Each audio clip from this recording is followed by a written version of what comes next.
Well, it was a journey. The most important thing is that I learn a lot, and sometimes you think when we are too young and you came with just winning, and you face a different results, different way of people seeing your job, what you are doing. Sometimes it's hard, but you learn a lot with these things. I think I'm a better manager now. I'm ready for the future. I'm ready for the present. It was a really tough journey, but now I can see that was necessary.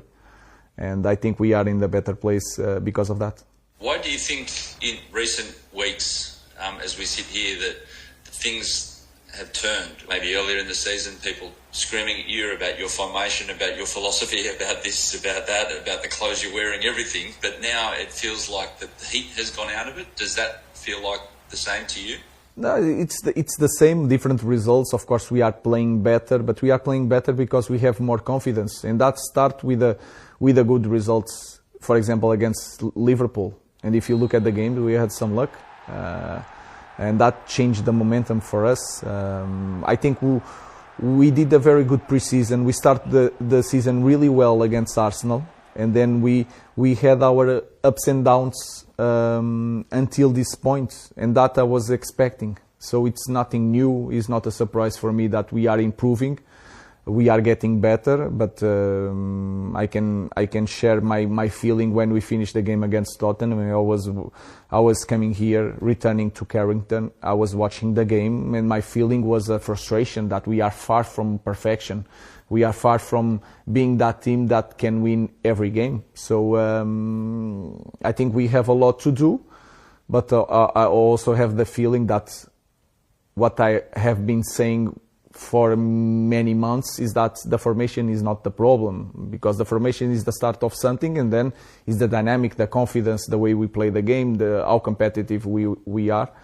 And if you look at the games that we struggled this season, was not about the formation for me. It was about the lack of intensity, and we need to be really perfect in this league to win a lot of games. It's ridiculous how much goes into football management, but one thing that you always appreciate is the backing of those who gave you the job, essentially, and you've received that. Does that, I don't know, help you spring into work each morning when you've got that? You know you've got that in your back pocket, or what's that feeling, sensation like? It's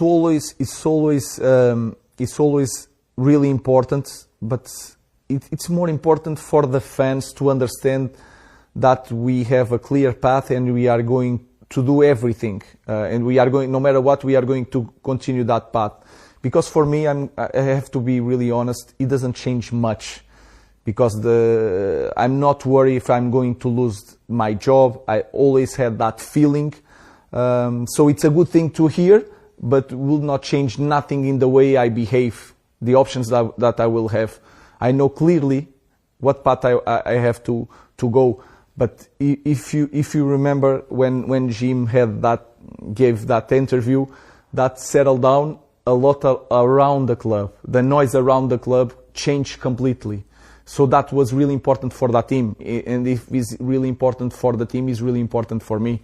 So that words had a huge impact, not the way I do things, but the way people see what we are doing. So it was massive for us. Manchester United have got an amazing history with its academy, its relationship and its pathway into the first team. At the moment, we've got special interest in this because we've got a young Australian, for instance, James Overy, who's trained with you a couple of times. But how do you see your role in continuing that pathway is always open at Manchester United, and what indeed are you looking for specifically with the young players to keep that tradition? Yeah, the first thing was when I arrived last year, it was really tough, and because we had so many games, in no time to prepare everything, to look around, to understand the academy, to know really the kids that are here, what is the plan for them, to talk with all the coaches, to try to arrange the perfect space to play, under 18, under 21, who is going to play where.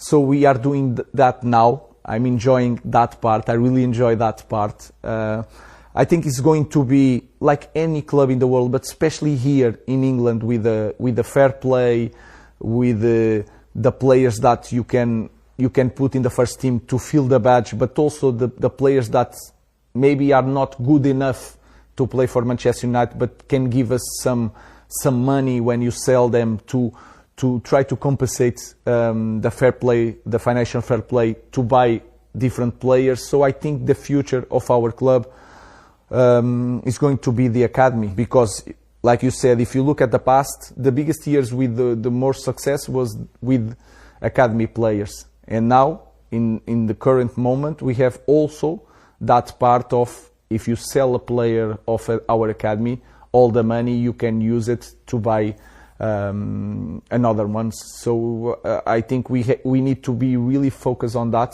I think it's something that we need to pay a lot of attention. As you know, our sport director, his background is a lot around the academies, the young kids. So we are doing everything to put these kids for the first team, for us to be competitive in any way in Premier League. And what are you looking for as a coach out of those kids to join you and push? You can't just walk off the street and play for Manchester United, so you have to be pretty special. The first thing is that it's an honor to play for Manchester United. Sometimes some kids take that from granted, and that is the first thing. Then you have to look that to play in Premier League nowadays, the physicality is something that you cannot run for. You need to pay attention to that. Then you need to help the kids to cope with the media attention. That is something that we need to work on that, and to be really careful when one kid makes one game, not to make a big deal of that. And we had some issues in the past that we did that. And we get that wrong. And then the most important thing is the talent and working hard. So that is the things that we are looking in our players, in our academy. Rúben, really appreciate your time. Thank you very much, and good luck in the near future. Thank you very much.